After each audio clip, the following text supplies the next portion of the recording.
Unofficial Indonesia adalah ruang diskusi aman untuk berbagai topik yang sedang dibahas di negara kita. Apa untuk orang Papua sendiri, khususnya orang asli Papua? Apa sih OTSUS itu? Ini sangat krusial, Pak, ya, supaya kita bisa memberikan legacy. Ya, kesannya tuh kalau uang publik disalahgunakan tuh kesannya jahat gitu. Tapi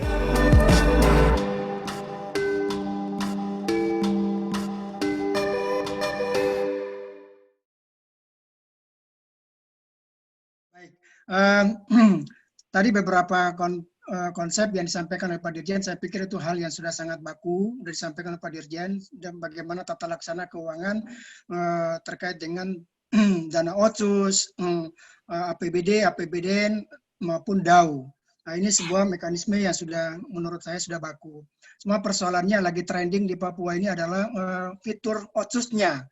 Fitur OTSUS-nya bagi orang Papua yang sebagai representatif kultur. Nah, ini yang ada sedikit trending yang sedikit menonjol. Nah, tapi bukan berarti Papua ingin pisah dari Indonesia.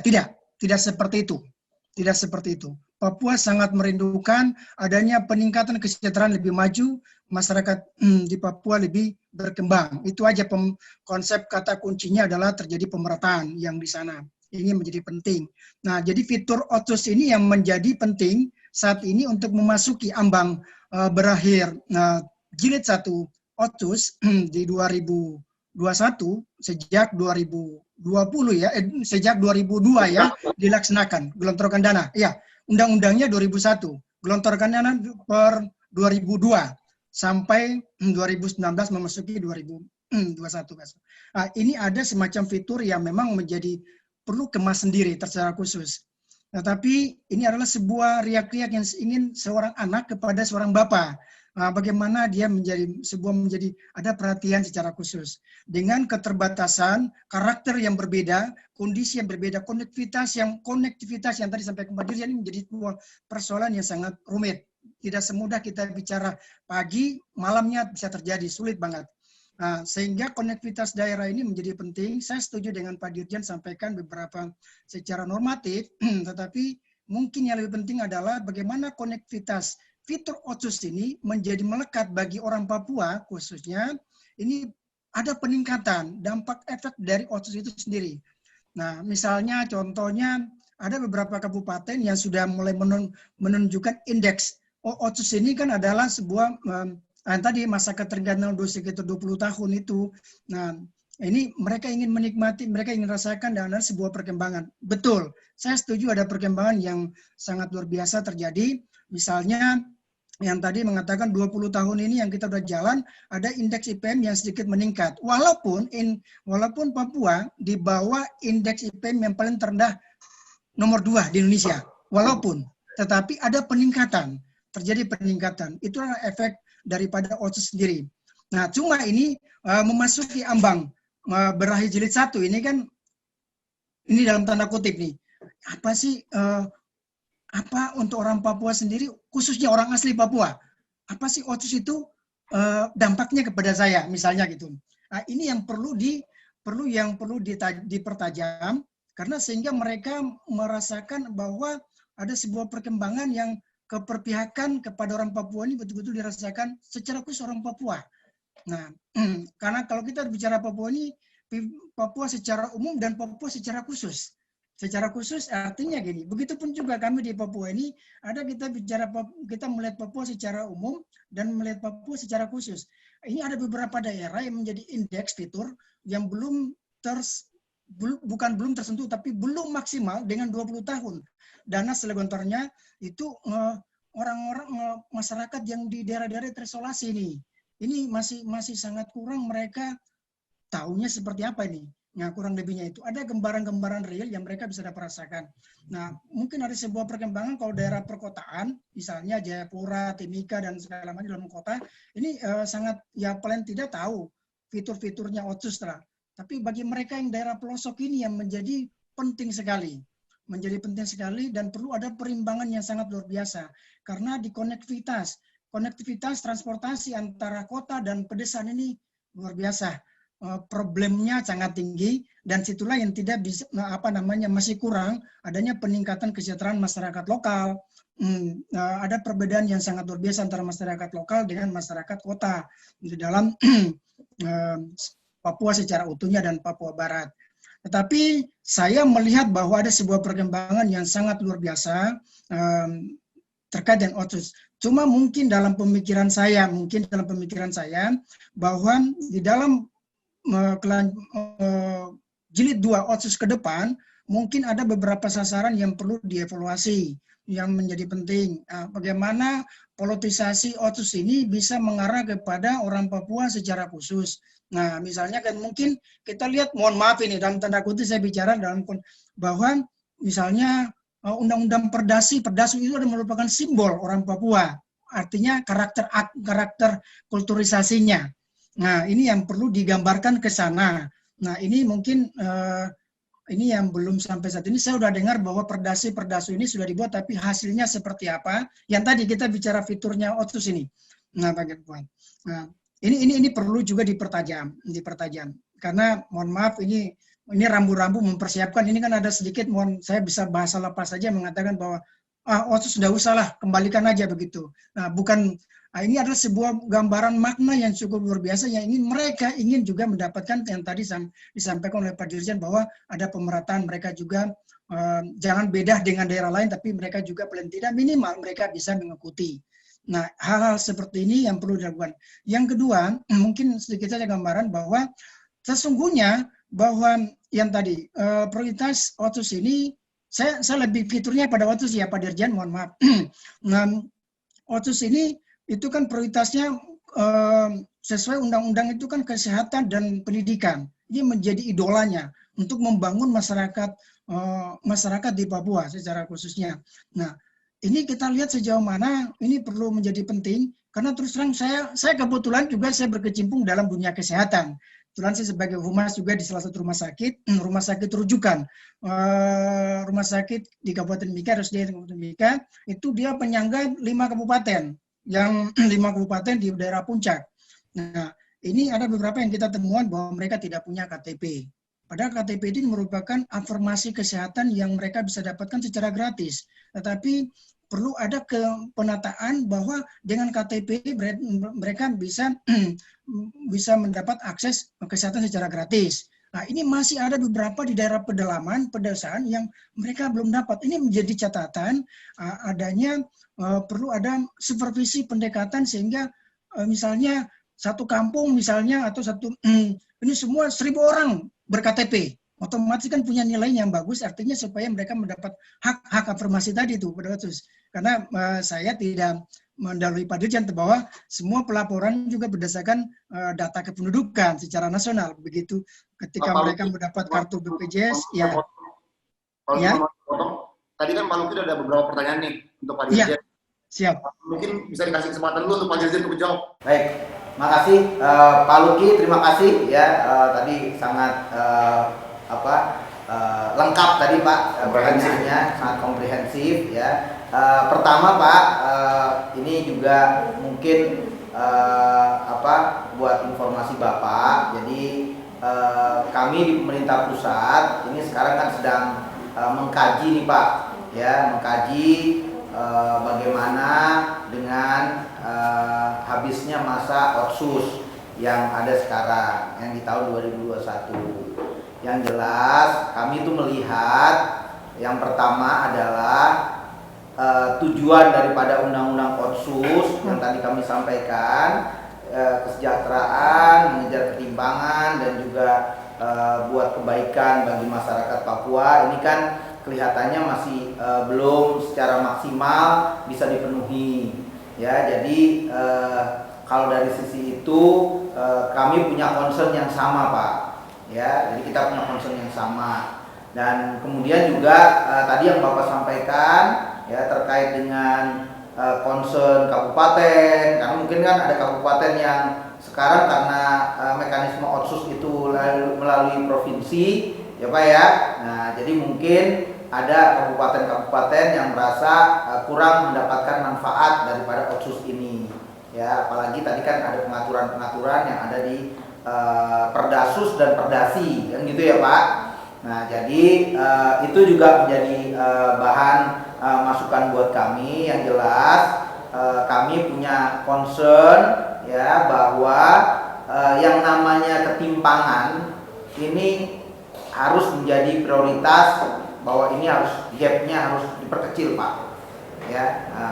Itu pertama. Kemudian karena tadi kekhususan daripada masyarakat Papua ya, ini pemerintah kan juga selama ini sudah memberikan banyak afirmasi dan lain-lain ya. Jadi hal-hal seperti itu terus menjadi perhatian Pak ya, dari pemerintah pusat. Jadi Bapak nggak usah khawatir ya, tapi yang jelas yang perlu menjadi perhatian kita semua, kami ingin mengajak ini seluruh komponen yang ada di Papua dan Papua Barat untuk kita bisa bekerja sama ya untuk ikut mengawal. Yang pertama ini akhir daripada Otsus ini nih Pak. Ini sangat krusial Pak ya, supaya kita bisa memberikan legacy ya, bahwa Otsus yang sampai 2021 ini ada legasinya buat masyarakat ya. Nah ini jadi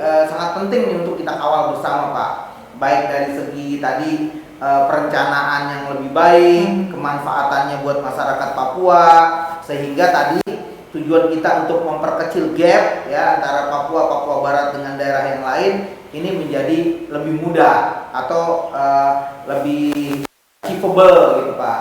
Itu hal yang pertama. Kemudian yang kedua, sambil kita juga memikirkan Pak ya, karena tadi kita punya concern yang sama. Ini model yang paling pas ini untuk mendukung Papua itu seperti apa sih? Nah ini Pak, ini yang perlu kita pikirkan bersama ya. Jadi kalau misalnya tadi Bapak ada masukan atau apa, kami sangat welcome Pak ya untuk mendengarkan masukannya. Tapi yang jelas tadi udah kita tangkep Pak ya. Satu tadi masalah kabupaten ya, kedua masalah masyarakat asli Papuanya. Nah ini dua hal ini akan menjadi perhatian kami, dan tentunya kami juga melihat faktor-faktor yang lain ya secara komprehensif. Bagaimana kita mendukung Papua, dan pemerintah ini tidak akan berhenti begitu saja Pak dalam mendukung Papua. Nah cuma sekarang kan ada masalah legal ya yang mungkin ini juga harus jadi pemikiran kita. Nah tapi yang jelas dari segi anggaran ya, pemerintah itu sangat concern ya terhadap Papua sebagai daerah yang ada di paling timur di Indonesia, yang seperti tadi saya sampaikan punya tingkat kesulitan yang lebih tinggi dibandingkan yang lainnya. Nah mungkin itu Pak Luki ya, mudah-mudahan ini bisa menjawab apa yang menjadi concern Bapak ya, dan juga buat teman-teman semuanya yang ada di Papua dan Papua Barat. Terima kasih Pak Luki. Mohon maaf kalau Pak Luki ada pertanyaan lebih lanjut, mungkin nggak bisa tanyakan yang lain soalnya kita ada keterbatasan waktu sekarang. Jadi untuk sementara Pak Luki segini aja boleh nanya ya ke Pak Dirjen, tapi nanti mungkin di tempat lain boleh. Tapi saya ada satu pertanyaan ke Pak Luki. Pak Luki kan ini adalah Ketua Umum FKDM. Peran FKDM untuk masyarakat Papua ini apa? Dan FKDM sendiri itu apa? Jadi FKDM ini Forum Kewaspadaan Dini Masyarakat Mimika, khususnya di Kabupaten Mimika. Jadi FKDM ini kan pembentukan dari Kementerian Kemendagri, membentukan sebagai lembaga yang memberikan penguatan, membantu tugas-tugas pemerintah maupun begitu pun juga TNI Polri di dalam mendeteksi, mewaspadai sehingga eskalasi sosial itu semakin diturunkan. Ya kebetulan di Papua ini kan cukup tinggi eskalasi karena ya konflik-konflik adat. Nah ini kita selalu membantu baik itu dalam informasi maupun penegakan-penegakan pralegal di tengah-tengah masyarakat. Itu fungsi kita untuk menjaga kestabilan Kamtibnasnya, stabilitas nasional khususnya di Kabupaten Mimika. Itu tugas-tugas saya hari-hari, dan saya juga sebagai pengamat publik, dan juga saya pernah mantan rektor Universitas Timika. Mantap. Ya, tapi banyak hal yang menjadi kekurangan, tetapi banyak hal itu menjadi tantangan, dan tapi banyak hal itu untuk menjadi kita semakin maju dan semakin besar, Indonesia semakin kuat, Papua semakin sejahtera, kan begitu. Ya, jadi Semua mungkin ada sedikit model yang mungkin sedikit yang mau sampaikan kepada Jen sedikit aja. Mungkin kalau untuk evaluasi ke depan ini perlu juga harus ada fitur Otsus secara tersendiri. Dia jadi ada hubdesk masing-masing di tingkat kabupaten atau tingkat provinsi yang mekanismenya sistem ada monitornya, pengawasannya maupun juga tata kelola penggunaannya itu bisa disupervisi secara khusus begitu. Nah, ini perlu juga sehingga ada bisa menjadi brands, kulturisasi itu bisa, oh iya benar, waktu itu seperti ini, betul-betul kita ada rasa bangkit bahwa kita juga ingin maju dan mereka ikut merasakan. Nah, helpdesk di masing-masing kabupaten ataupun juga secara khusus, ada kementerian khusus kah atau OPD khusus yang mengurus tentang biar dia tidak tumpang tindih dengan adanya anggaran DAU, APBD, APBN, itu supaya ini orang Papua ini kan ingin melihat dia, nah, kurang lebihnya gambaran itu. Ini mungkin saya menyampaikan sedikit saran masukan saja, tapi walaupun ini semua bagian dari saya yang sampaikan, tapi kalau saya evaluasi ada beberapa pemikiran seperti itu. Malah ada orang Papua mengatakan kalau bisa satu pintu sendiri, waktu itu sendiri dalam pengelontoran dana, dan bagaimana ada institusi yang bisa mengelola secara transparansi, akuntabel, sehingga ada merasa meyakini bahwa oh ini seperti ini. Nah, mungkin itu saja dari saya Pak Dirjen, terima kasih. Terima kasih Pak Luki, semoga Kementerian Keuangan mendengarkan ya aspirasi dan pernyataan-pernyataan dari Pak Luki ini. Langsung aja kita ke tamu yang dari tadi, tidak tamu yang tertinggal. Oke, berarti host tidak terlalu fokus. Udah gitu duduknya paling jauh lagi. Jauh, social distancing terjauh. Langsung aja yang tanya Afu. Dari tadi Afu kan mendengar ini semua. Afu ada pendapat, opini tentang Otsus ini. Mau gue kasih intro dulu nggak Afu ini siapa? Terserah, boleh. Boleh ya? Oke, sesuai briefing, oke. Afu adalah anak muda yang cerdas. Kalau dia anak muda berarti gue juga anak muda. Yes, cakep. Afu adalah anak muda yang cerdas dan menurut info pernah meneliti mengenai dana desa. Oh. Itu intro gue untuk lu. Oh, gitu aja. Pasti itu enggak, itu pasti lebih banyak. Gue sosial lebih banyak itu sih doang, untuk kali sih doang. Iya. Tapi ya, oke, setelah intro itu, menurut lo apa nih? Udah dengerin ini semua hari ini, pendapat lo aja.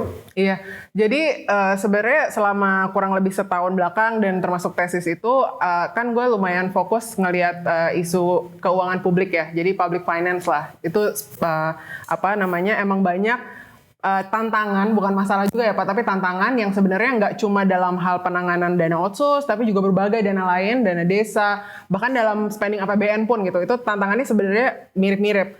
Karena sebenarnya ketika kita ngomongin pemanfaatan dana, itu pasti sebenarnya mulai dari, kalau teori ini ya, mulai dari input dulu, apa yang dibeli, terus akhirnya jadi output apa, sama akhirnya output itu jadi outcome atau enggak. Sebenarnya simpelnya gitu kan. Jadi dana otsus itu misalnya dari sisi monitoring, bisa aja kita memonitor bahwa dananya digunakan untuk input yang benar. Jadi misalnya bisa jadi memang untuk membangun sekolah atau tadi kan fokusnya kesehatan dan pendidikan, jadi inputnya bisa jadi benar. Tapi kegiatan yang menemani input itu, apakah menjadi output yang benar terus menjadi outcome yang sesuai juga, itu yang penting untuk diawasi secara menyeluruh ya Pak. Karena kalau monitoringnya cuma apa yang dibelanjakan, belum tentu belanjanya bisa jadi benar, tapi belum tentu beneran jadi membangun memperbaiki kesehatan atau pendidikan. Nah tadi Jo pernah nanya sebelum ini kan, sebenarnya dampaknya udah kerasa belum sih gitu, dan Pak Primal udah menyebutkan banyak indikator-indikator dari sisi infrastruktur, pendidikan dan sebagainya. Satu yang paling simpel sebenarnya angka kemiskinan ya gitu. Jadi dari tahun 2000 Papua tuh angka kemiskinannya di sekitar 54%. Sekarang udah setengahnya ya Pak, udah hampir setengahnya, jadi 27%. Kalau dibandingin sama Indonesia pada periode yang sama juga sebenarnya kurang lebih sama lajunya ya, maksudnya mengurangi setengahnya gitu. Sekarang kan Indonesia sebelum pandemi di bawah 10% gitu. Jadi dari sisi angka kemiskinan sebenarnya progresnya ada jelas, maksudnya secara kuantitatif bisa diukur juga. Tadi apakah secara yang kalau kita mau zoom in lebih dekat lagi ya, secara persebaran, apakah misalnya sebenarnya angka kemiskinan yang turun atau orang-orang yang mendapat manfaat itu masih terkonsentrasi di area-area tertentu, jadi belum merata di Papuanya sendiri gitu. Jangankan ngomongin belum merata dari sisi Jawa Papua, tapi di dalam Papuanya sendiri itu seperti apa persebaran spendingnya tadi, apakah akhirnya memang kalau ngomongin dampak atau outcome, apakah berdampak ke yang paling membutuhkan atau jangan-jangan masih terpusat di tipe-tipe proyek atau tipe-tipe kegiatan yang terkonsentrasi lah gitu, dan hanya dan tadi elite capture tadi gitu, ada resiko itulah gitu. Terus mungkin yang kedua bisa di highlight juga sama kayak waktu penelitian dana desa, kadang-kadang tuh bukan masalah kesannya tuh kalau uang publik disalahgunakan tuh kesannya jahat gitu, tapi sebenarnya nggak selalu arahnya karena jahat, tapi bisa jadi karena kapasitas aja, seperti yang tadi Pak Prima bilang gitu, dalam kayak bayangin lu Jo tiba-tiba dikasih 40 triliun terus harus ngurusin semua orang, kayak gimana kan harus mikirin alokasi kegiatannya apa, output apa, bisa menangani 40 triliun. Iya. Bu Sri Mulyani yang nanganin 2000 triliun. Itu kapasitasnya udah gimana kan gitu. Jadi kadang-kadang termasuk di dana desa misalnya aparatur desa, nah, dan ini bukan kapasitas jadi kesannya merendahkan ya, kayak hanya orang tertentu yang bisa mengelola uang atau gimana, tapi kan masalah belajar, terbiasa memahami apa yang namanya transparansi mengelola keuangan, terus dapat menganggarkan, jadi dari planning, terus dari executing implementasinya, belinya apa, terus nanti mengukur dampaknya seperti apa. Itu kan kapasitas sepaket lah gitu. Jadi kalau refleksi ke isu dana desa, sebenarnya bukan masalah kepala desa, kan suka ada cerita kepala desa korupsi atau gimana. Kadang-kadang tuh bukan korupsi aja masalahnya, tapi benar-benar mereka juga, waktu saya penelitian, saya juga keliling ke banyak desa di 3 provinsi di barat tengah timur gitu, dan yang mereka bilang, ya Mbak Afu, kadang-kadang kami juga bingung uangnya mau dipakai buat apa gitu. Tiap tahun mereka dapat 1 miliar, bayang kepala desa, aparatur desa gitu, tiap tahun dapat ya kurang lebih 1 miliar lah, 700 juta sampai 1 miliar. Kadang-kadang mikirin programnya apa yang bisa bermanfaat untuk masyarakat saya, itu juga butuh brainstorming gitu loh, butuh ide-ide, butuh pendampingan juga. Nah makanya dari pusat sebenarnya udah ada juga mekanisme pendampingan lah. Nah tapi itu masih bisa ada room for improvement lah, masih bisa ditingkatkan lagi tentu lebih lanjut. Nah terakhir mungkin komen terakhir, ketika kita ngomongin dana otsus dan masalah mungkin kesenjangan daerah, tentu nggak lepas dari konteks tadi ya terkait dan sumber daya alam dan konteks geografisnya juga. Karena sebenarnya tadi kan Jo bilang gimana cara ngejar ketertinggalan. Nah jadi kalau misalnya di dalam ilmu ekonomi itu kan emang ada kegiatan-kegiatan ekonomi yang istilahnya nilai tambahnya besar. Jadi misalnya kegiatan-kegiatan sektor jasa atau manufaktur itu contoh yang nilai tambahnya besar, karena dengan kegiatan lo misalnya nggak tahu jadi consulting di salah satu kayak consulting company gitu, dengan kegiatan yang lo lakukan lo mengenerate kayak banyak kegiatan ekonomi yang value-nya besar gitu. Nah ketika dan ini nggak di Papua aja tapi di seluruh Indonesia, di wilayah-wilayah yang lebih dekat ke sumber daya alam, biasanya tantangannya tuh mencari kegiatan-kegiatan yang value add-nya tinggi gitu, nilai tambahnya tinggi. Kayak misalnya kalau lo tinggal di sekitar hutan, apa gitu kegiatan ekonomi yang bisa nilai tambahnya tinggi gitu kan. Makanya kesempatan-kesempatan kayak ekoturism itu jadi penting untuk nambah. Jadi betul, jadi kayak mereka bisa dapat pendapatan, pemasukan yang bisa ngejar lebih tinggi lagi masalah PDB tadi gitu. Kalau Jakarta ngomongin PDB gitu, semua kegiatan ekonomi Jakarta nilai tambahnya tinggi banget, services ya terutama sektornya gitu kan. Nah jadi gimana caranya kita menciptakan kegiatan-kegiatan ekonomi nilai tambah? Kalau sekarang yang lagi seru ini Pak, nilai ekonomi karbon. Apakah Papua yang hutannya masih banyak bisa jualan karbon ke global gitu? Karena sebenarnya Papua berjasa banget ya, maksudnya dengan isu krisis iklim, dengan hutan-hutannya itu kita secara gratis ngasih nyerap karbon yang menyebabkan krisis iklim gitu kan. Apakah kita bisa jualan itu ke pasar internasional misalnya? Itu yang lagi digali kan. Nah itu sih jadi kalau nanya tadi ngejarnya gimana, kita harus inovatif lah dalam mencari kegiatan-kegiatan ekonomi yang bisa ngejar itu. Nggak bisa cuma ngomongin infrastruktur udah pasti itu kayak foundationnya, terus pendidikan, kesehatan. Jadi menurut lo selama kurang ada approach yang lebih baru dan lebih Iya. Karena terutama grassroots tapi baru. Terutama karena kayak Papua Barat kalau nggak salah ya Pak, itu udah mendeklarasi mau jadi provinsi konservasi. kan sebenarnya galau-galaunya tuh kayak apakah Papua mau maju buka aja semua hutannya gitu, jadiin sawit biar maju gitu. Itu kan ya sawit nilai tambahnya tinggi gitu kan. Ekonomi. Nah tapi kerennya provinsi Papua Barat itu di Manokwari sempat bikin deklarasi Manokwari yang intinya bilang kita mau keep 70% maksimal 70% hutan Papua mau di keep gitu. Nah tapi kan pertanyaannya apakah dengan keep hutan itu ada value add-nya supaya masyarakat yang tinggal tetap mendapat manfaat, karena harusnya dua-duanya itu saling berkesinambungan gitu. Kita nggak mendestruksi alam karena kita juga bergantung sama alam, tapi tentu kita butuh menciptakan kesempatan-kesempatan ekonomi untuk masyarakat sekitar. Itu sih mungkin 3 poin dari diskusi dari tadi gitu.